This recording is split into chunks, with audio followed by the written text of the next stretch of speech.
Welcome to this episode of Forgiving the Girl Inside, a Matter of the Heart. I'm your hostess, Lisa Drennan, and this is the series Sharing the Secret. If you're watching this in the future, these recordings are done in May of 2022, and we are talking with courageous women who have either experienced abortion, miscarriage, or a loss of a child through death or an illness, or accident rather, who are brave enough to share their grieving and healing journeys.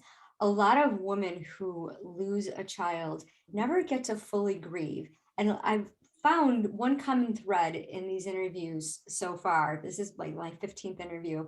And a lot of the ladies are saying the same thing, that they were afraid to talk about their story because they didn't want to hurt the people that were receiving the information. They didn't want to have to explain it. They didn't want to have to go through all the details, because then they would have cried and then they would have felt bad for making that other person bad. So the purpose of this series is to, one, let you know that it's okay. You don't have to worry about what other people think. It's your story, and your story is going to help somebody else. And number two, you're not alone. You are in amongst beautiful women who have journeyed the same path. Your experience may be a little bit different, but just know that you have love, support, and care in a non-judgment zone. So listen to this story. We have a beautiful guest today who will be sharing. And not only this story, but go and listen to the other stories recorded in May of 2022. And whoever resonates with you the most, reach out, connect, and really get to know that person. If I resonate with you, my story, let's chat, because I want you to know that you are courageous, you are strong, and you are not alone. So today's beautiful guest is Kym Hape. She is from the lovely Australia. She's got a great accent. Wait till you hear it. I love listening to her talk. But she went from grief to greatness, and she is living proof that you can overcome those dark days after losing a child. She found joy, peace, love, and purpose again. And how does she know? Let's hear her story. Thank you so much, Kym, for being here and for your willingness and flexibility. Tell us, what was life like before you found out that you were pregnant? What was going on with you? Thank you, Lisa. Thank you. Look, I had studied 3 years in photographic imaging, so I was a student. I was, loving it. I was studying. I had great friends, new friends. Lived in a different part. At that time, I was actually living in New Zealand. I lived in a different part of New Zealand, and I was loving life. Early 20s, and it was awesome. It was really, Yeah, really big cool. So life was adventure. great. Yeah, it Yeah, was an adventure, definitely. yeah. So then what happened? Then you Um, stopped. the event stopped. So I actually finished my 3 year studies, and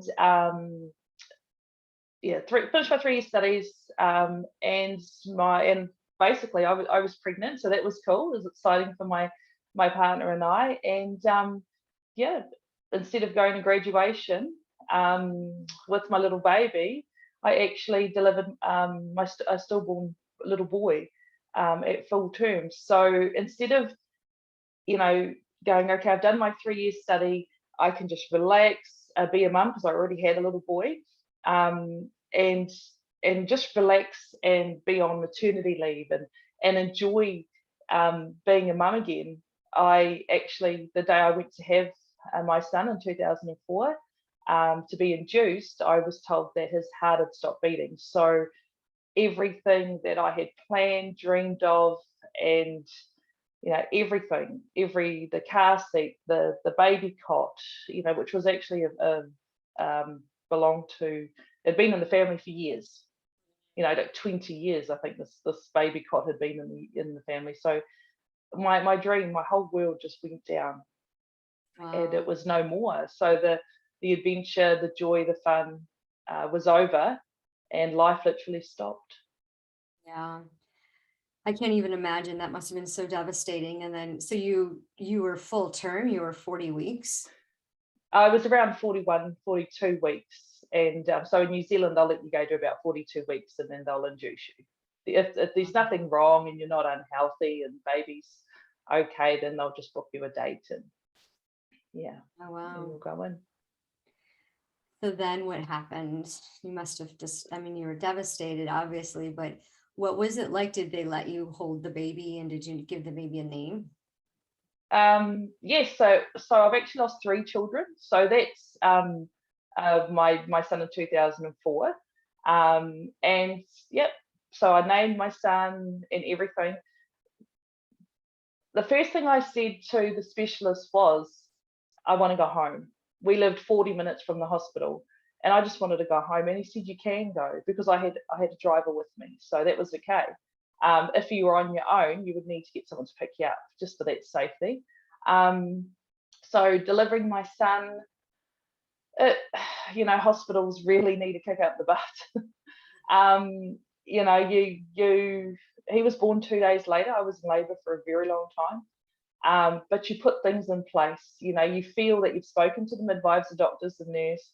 All they need to do is get a bag of ice to preserve your child's body, because we bury our loved ones in New Zealand a lot of times, not cremate. We preserve the bodies. And for babies, it's ice. For everyone, it's ice. And you would think they could find a bag of ice and have have ice ready, and that's all we wanted. Just something simple like that was overlooked. So I had family members have to go out and basically do everything.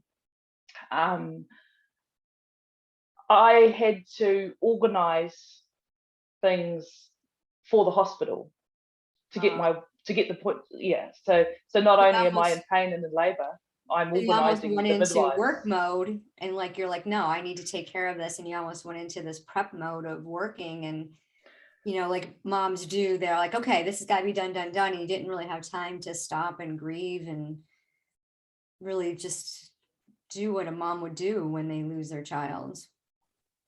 And it was very new, so it's not every day our family were having stillborns. And so, yeah, very young mum, having to not only give birth, but also organise bits and pieces, but also try and guess, like, what happens, what goes on. One thing that stuck out was, because I qualified in a double diploma in photography. I love photos. I made movies. I developed my own films and prints and everything like that. And when my son was born, I held him, and then I think my husband dressed him and all that, all that sort of stuff. But it was either a nurse or a midwife came in and said, you should have a photo. You should have a photo with your son. I said, oh, I don't want a photo with my son. And, oh, but you should. It looks great. Da, da, da. So, like, pressured to do things that you don't want to do. Just words from people who think that picture may look nice for you to remember, but right there and then, that's not what you want. And I think that was a huge thing. Was I'm a woman who knows what I want, and that's not what I wanted. Mm-hmm. I probably had about 3 cameras at the time. It was easy to take a photo, but having pressure from people you don't know, who are only on an 8-hour, maybe a 10-hour shift, that was hard dealing with that. Yeah. So you did not get a picture? No, I don't think I did. Yeah. I was so comfortable enough that I didn't need photos to remember my son. Yeah. Yeah.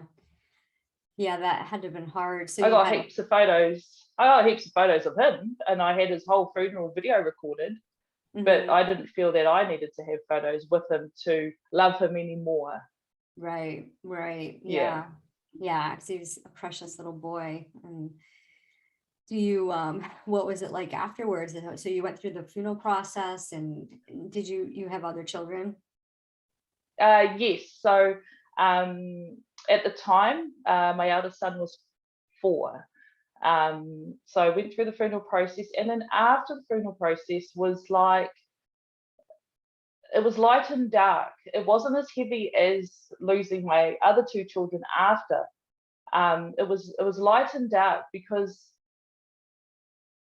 my partner and my family very fertile. My mum's one of about 15 children. My husband has huge families. I mean, the families that we belong to are not little.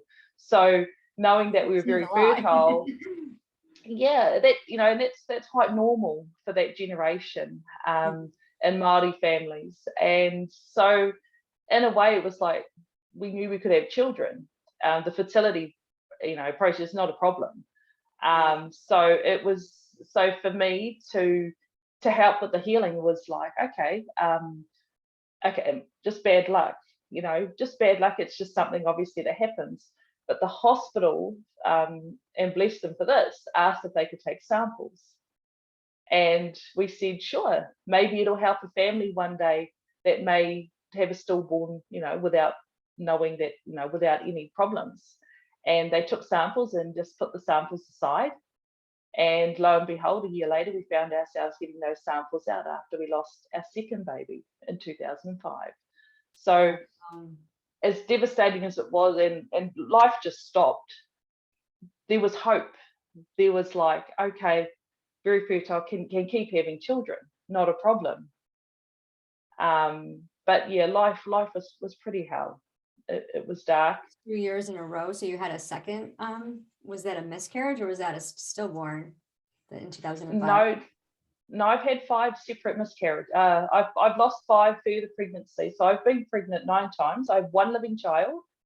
I've said goodbye to 5 pregnancies, and I've buried 3 of my children. So in 2005, 2004 had my stillborn, and like broken heart and soul shattered, just everything. And then that little light, like I said, there was that light of I'm young, very fertile family. So the next year, 2005, we had a little boy. Worked with the hospital, another little boy, and worked very closely with the hospital to get him out a little bit early, in case, because at this time there is no reason why our stillborn had passed away. It was okay, it's just happened. I didn't kick into gear to go into labor. We might have missed something. So 2005 delivered a healthy little boy, and the world was rainbows and unicorns and happiness and love again, and heard him cry, and that was I was so blessed. That was love, light, joy, everything. And he lived for 8 weeks. So he was born in October, and we had 8 beautiful weeks with him. Able to push a pram, able to hold him and hear him and see his eyes open and hear him cry and all of that. And he passed away in December. He was born October the 5th in 2005, and he passed away December the 5th, 2005.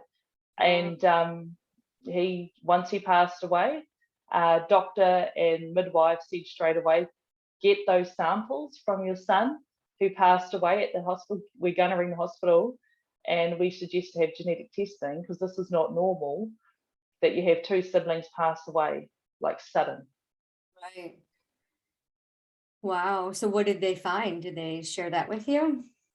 Yep. So they what they found was our 2 boys had passed from endocardial fibroelastosis, which is the ballooning of the heart. So they somehow get a virus. So they're not even like sick. You don't even need to be sick. There's a virus.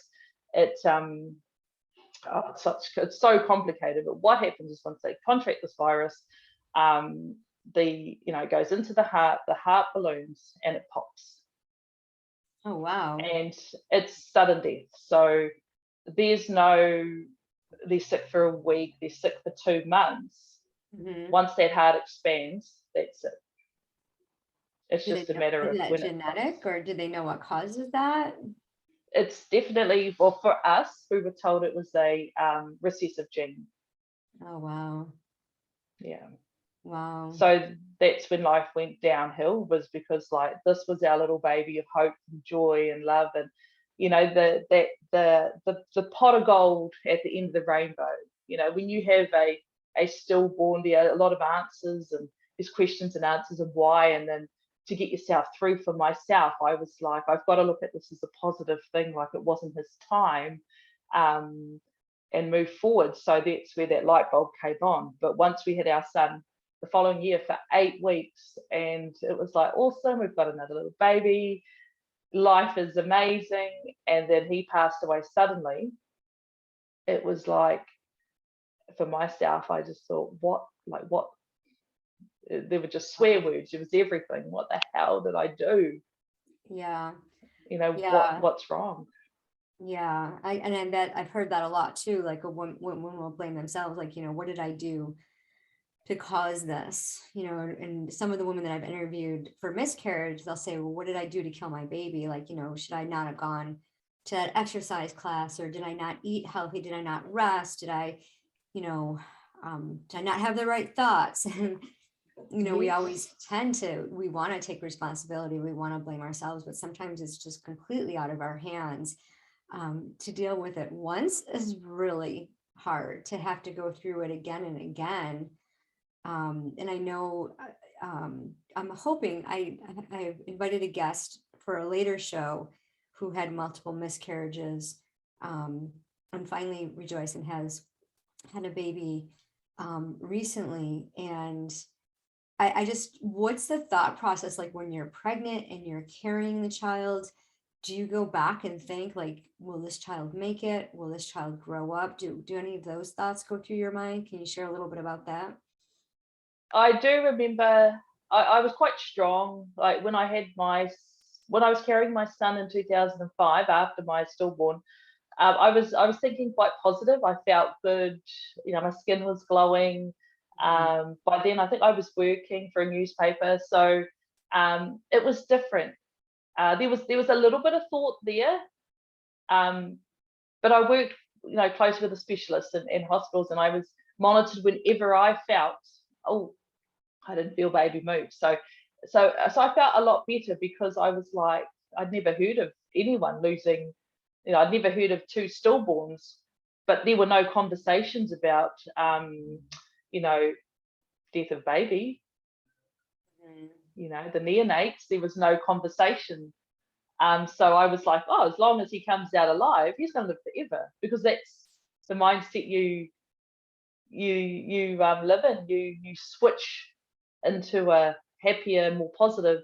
Well, sorry, for myself, I did, because that's what got me through the pregnancy. But for me, there were thoughts every now and then, but it would have been a lot smaller. Negative thoughts were very, very small. It was more positive thoughts.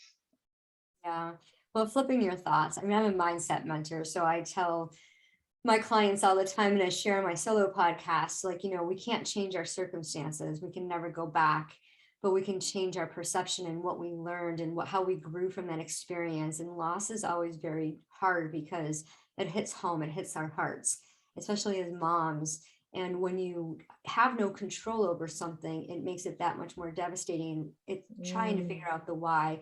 One of the things I always question is, why do babies and young people die? I mean, I know we all have to die, but where's that dash? Where's that longevity in life? And then, you see old people who have lived their lives, who are in nursing homes with Alzheimer's and, Parkinson's, and they can't move, and they're still hanging on. They live to be 90. And it's like, what? I don't get it. Like, you had this beautiful little life that could have grown up and just moved mountains and done so many beautiful things. But and someone once explained it to me that it was a lesson for us and for the people that baby's life touched, because that baby was born. And and for myself, I was pregnant 3 times prior to age of 17, and 2 of them ended in abortion. And I didn't, I buried that. I didn't realize how devastating it was, and how that the after effect, and I swore I would never talk about it, but actually the pain came out sideways. And when I got pregnant the 3rd time, I was like, I knew abortion wasn't for me. I knew, but I did it because of the circumstances. And I always regretted it and lived with shame and guilt. But I swore, like, the 3rd time I got pregnant, I'm like, I don't care. I'll be old enough. 17 is old enough. And I'll be able to work. I'll be done with school, and I'm going to have this baby, and I'm not going to listen. I'm going to get rid of that guy. And all these things went through my mind. And when I found out that I was pregnant for the third time, I'm like, how does this happen? We know how it happens.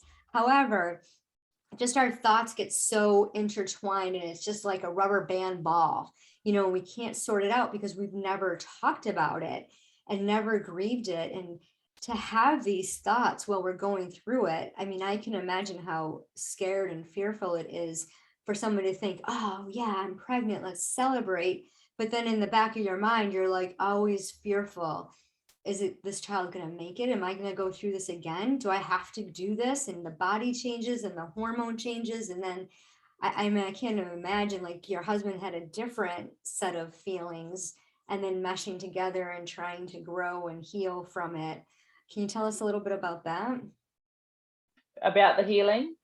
Yeah, with him, like, I mean, because you're the dynamics of the relationship. I mean, they say marriage is hard to begin with, but then throw in a death of a child, and I can't even imagine. It either brings you closer or it separates you, right?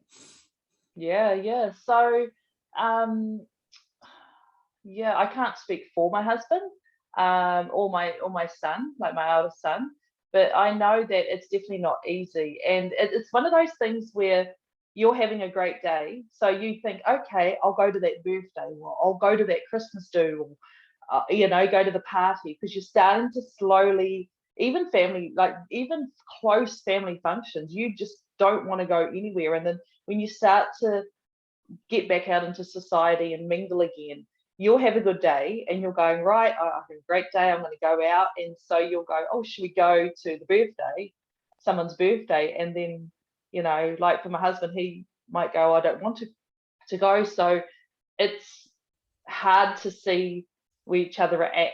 And I think the whole time is like that. He'll have a great day and go, oh, I'm going to go, do you want to come? And I'm like, I don't want to go.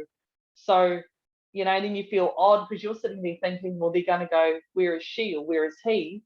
So then you sometimes step back and go, well, I don't want to go, because you don't want the questions, because you don't have the answers. All you have is how you feel right there and then. But what you said right at the beginning, Lisa, is exactly. I remember speaking to a lot of midwives, doctors, amazing people, and they'd say to me, because maybe New Zealand runs a little bit differently, but any counselling or psychology appointments, they were all free. And I said, well, unless you can give me someone who's lost 3 kids, this was after we lost our daughter, and because our daughter was who we lost in 2009 after our boys, like I said, even with our second loss, if you can give me someone who's lost 3 kids, yeah, I have an appointment with them, but I don't want to speak to anyone who's had 1 loss. That's completely different. So, it's you're sort of in this world on your own. Yeah. So yeah, it's one day you're feeling great, one day they're feeling great. It's really about, wow. It's a house with so many energies, sadness, tiny bits of light, that you really have to navigate through, the energy circulating within your home, because everyone's on a different wavelength. Yeah. Yeah, and I completely get that, and the triggers that happen, and like when you see something and or someone else with that child, with a child, like, oh, my daughter would have been that age, or my son would have been that age, or what would have been, could have been, should have been, all those thoughts go back. What was so you've been on your healing journey, you grieved it. What was your main modality that helped you heal from this, that brought you So just recognizing, so basically what I did, there was one of the key moments was after we lost our daughter. So we tried again in 2009, and when we were told we're having a girl, we were like over the moon. She carries a different set of genes completely, and they thought maybe the X would be able to back up the other X. Maybe this is a boy thing. So we had our little girl, healthy as, and she passed away 2 days later. Again, sudden. And I remember lying there thinking, I don't know how long after, maybe months, it might have been 1 year. It wasn't too long after, so maybe a year within. I remember lying there, just lying on my bed, thinking to myself, why am I so hurt? Like, why am I hurt? And it was self-conclusion. And it was, so I answered my own questions. And it's something I know a lot of grieving parents don't do. They're looking outside of themselves for the answers. And I was like, why am I so hurt? And then I answered my own question, because my children, my babies aren't here. And then I remember asking myself another question, why does it hurt that my babies aren't here? And then I answered my own question, because I can't love them. And then I asked myself another question, why do I need my babies here to love them? And then the light bulb went on so bright. I don't. Because if they were in their 20s and they were on an OE and they were cruising around the world having a holiday, and for some reason the airplane stopped and they got stuck there, I'd still love them. Mhm. And this is me talking to myself. So why do I need them here to continue loving? I felt like I had all this love stuck inside me, and it was actually turning into hate, because I felt that if they're not physically there, I can't love them. So by concluding my own questions, going, why do I need them there to love? And it hurt, because another question I said, well, why does it hurt so much? Well, because I can't hold them. Why do I need to hold my children? This is me talking to myself. Mhm. Why do I need my children there to hold them, to prove that I love them? Well, I don't. And from that day on, my life just was so full of light that I was able to continue loving my children without them being there in the physical. And that is such a powerful thing.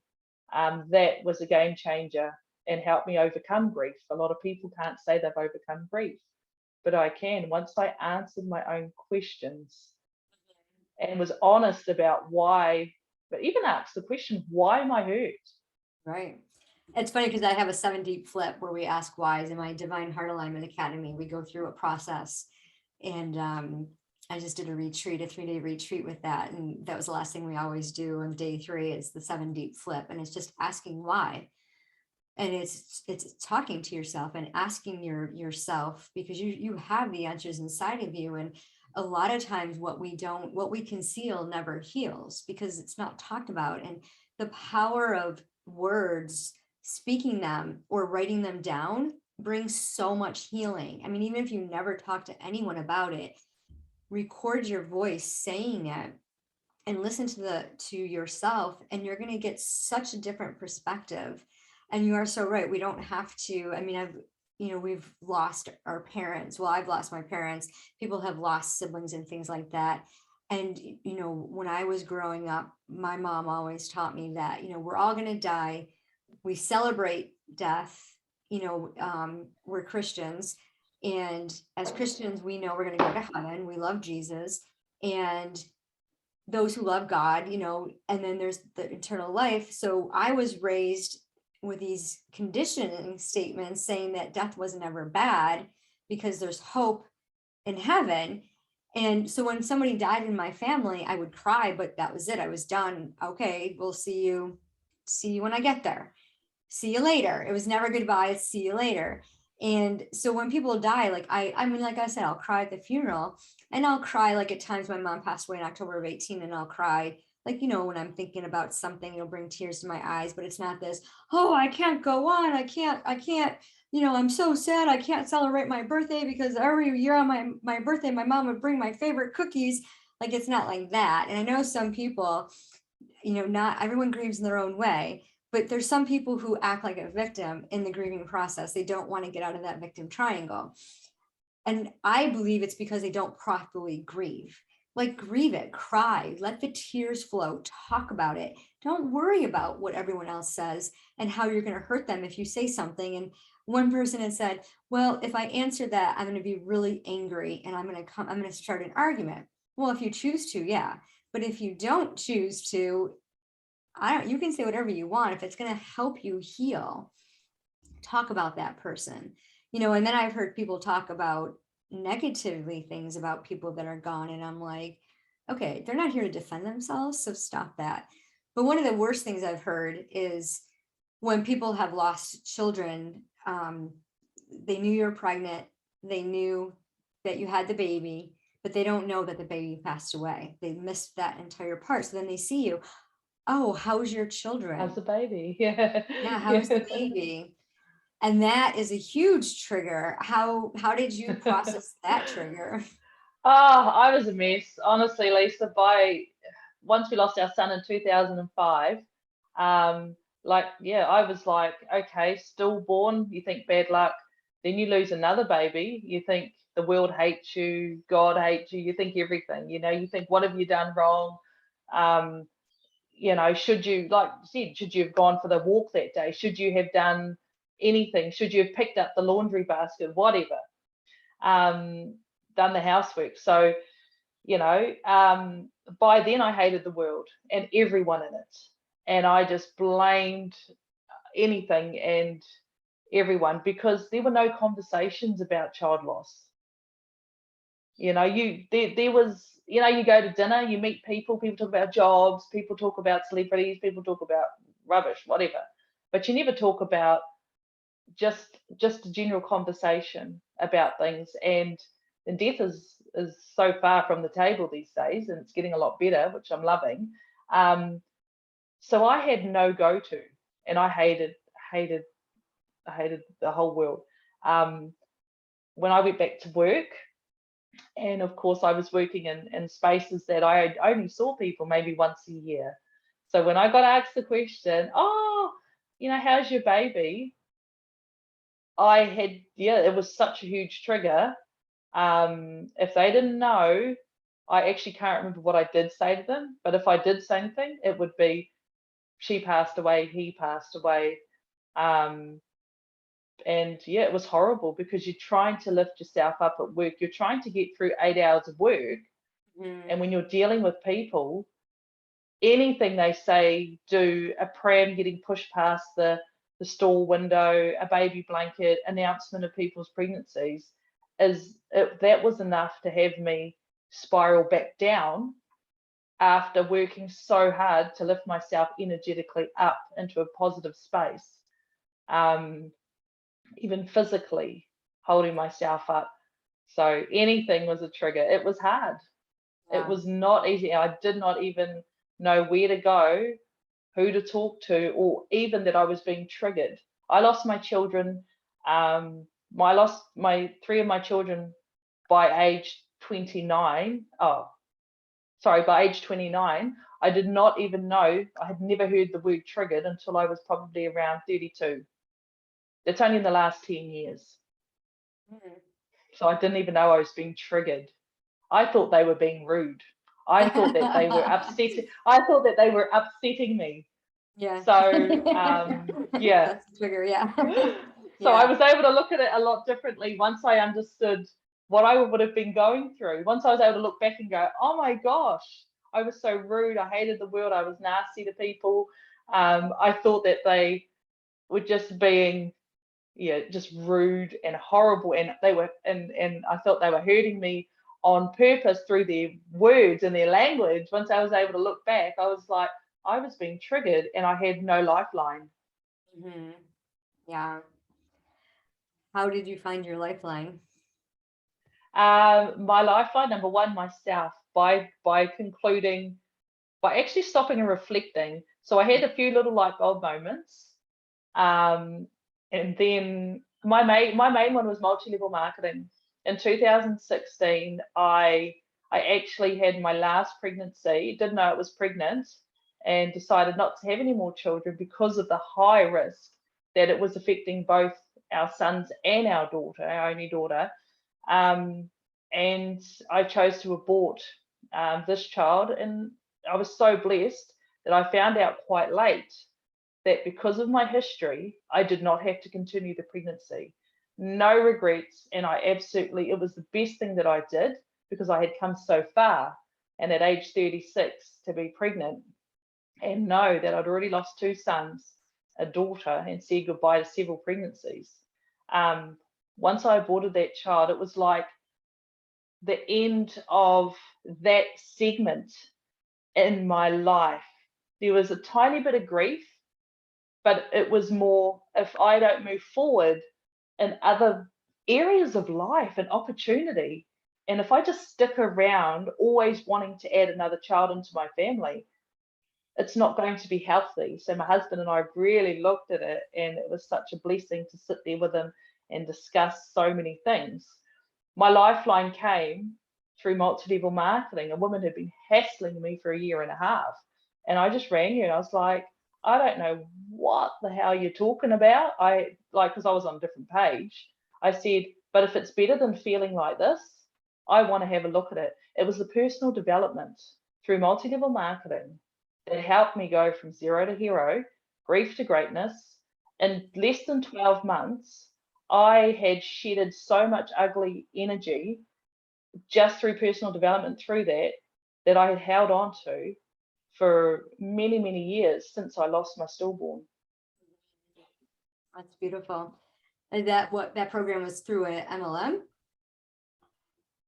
Yeah, it was well, not program, but it was basically a multi-level marketing, because they all offer personal development. Okay. It was the personal development that I was able to work on myself. Mm-hmm. Nothing to do with the products. It was all because there was this lifeline of, oh, we do personal development. Hear me at age 36. What's that? Because that's not a conversation you have, especially originally being from New Zealand. What's personal development? Right. Yeah. And the need What is for it that? now. I think that people are more aware of personal development now more than ever. I don't know if it's because I'm in the coaching Yes. industry and I see it. But yeah, I know I didn't have me time until my youngest was 14. He's 24 now. So 10 years ago, I was like, I can't do this anymore. I kept pouring myself into others and I was draining myself and realizing that I need to stop. I need personal time, I need me time. So I always read a lot and did a lot of self-help books about anger because I was so angry and I did not know why I was so angry. And when it came back in 2013, I started my healing journey and I had been through counseling and all of that, but not realizing the loss that you experience. Even, you have it all. You have loss of a child, abortion, and miscarriage, which is the theme for this series. And to experience all of them in a lifetime, wow. Because, I always felt that with the abortions, that was my choice and I shouldn't grieve it. I don't have the right to grieve something that I chose to do. And when I looked at a woman who had miscarriage, I thought, well, they didn't have a choice. That's poor.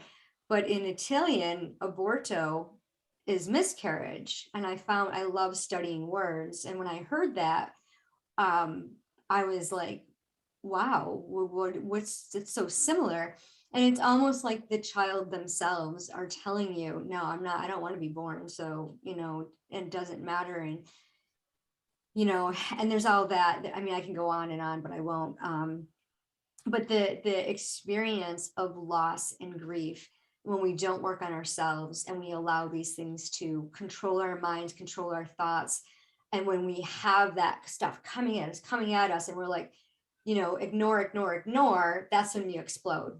That's when you stuff and explode. And I'm a heart-centered coach. So when I think about my heart, when we think about our thoughts, those create the feelings and the emotions in our hearts. And then we get our results with our hands. So it's a heart-hand connection. And you did that work. So it's awesome that you stumbled across it without even realizing it so that you could heal. So I really, that's amazing that you had that journey, that personal development journey, and it just came at the right moment at the right time. So thank you so much for sharing your story and all the things. And you yourself are in the business. Tell us, what do you do now? What's your Cool. So for expertise? many years, many years I worked with women in business, entrepreneurs, women whose husbands had businesses, and just that time management. And then it was funny because a lot of them were related to women who had lost children. So they had seen me on Facebook, they'd screenshotted and gone, "Hey sister, you lost a child, you need to speak to this woman." And the sisters weren't interested. But then they found themselves coming back to me for other things. It was funny. So now working with bereaved parents, mainly women, mainly the mums, helping the mums go from grief to greatness, zero to hero, just having hope, someone to look up to. I've got a living child, buried 3 children, I've aborted, several pregnancies, and I've had 2 miscarriages. So living through the whole thing and helping them see that light again, helping them find the answers within rather than external coaching them, personal coach, someone to talk to, a space to come to. Because speaking about your child is, and let's be honest, people don't want to hear that at dinner. And this is a sad thing, is unless you've lost a child, you don't know what world people are living in. People may look okay from the outside, and then you say, how are you? And as soon as they say, I'm not good, I'm losing it, I miss my baby, I miss my child, I don't want going through, people cross their arms, try and change the subject, and it's almost like they've asked you how you are. The least they can do is just sit there without all the defense and just hear them out. Because when a grieving parent, when a bereaved parent is asked how they are, a lot of them will not share because, like you said at the beginning, they already know, they've already picked up that your energy is not strong enough to hold what they're about to share. So they'll lie. They'll say, I'm doing really well. But then when someone else, possibly sometimes a stranger, has a different energetic vibe about them and says, how are you doing? They can actually break down and truly share how they feel. It's almost like they have picked up the energy, how strong someone's energy is when they ask, how are you? So I provide that space for, for mums to talk about their baby, share about their baby, talk about the memories, have a cry, and have a personal coach that understands all of this and the moving forward, because sometimes they can only talk to someone they've like, oh, well, I lost my mum. But a bereaved parent wants to talk about their child anytime. Someone who understands, but it's a really cool space. Yeah. So yeah, and I'm running free mosaic healing workshops here in Perth. For those who have lost a loved one, not only a child, but anyone who's lost a loved one to come. It's for women to come and create some mosaic art pieces. Beautiful. And just be in a safe space. So mentoring and coaching bereaved mums. Well, awesome. Well, thank you again. And what's the best way for our audience to connect with you?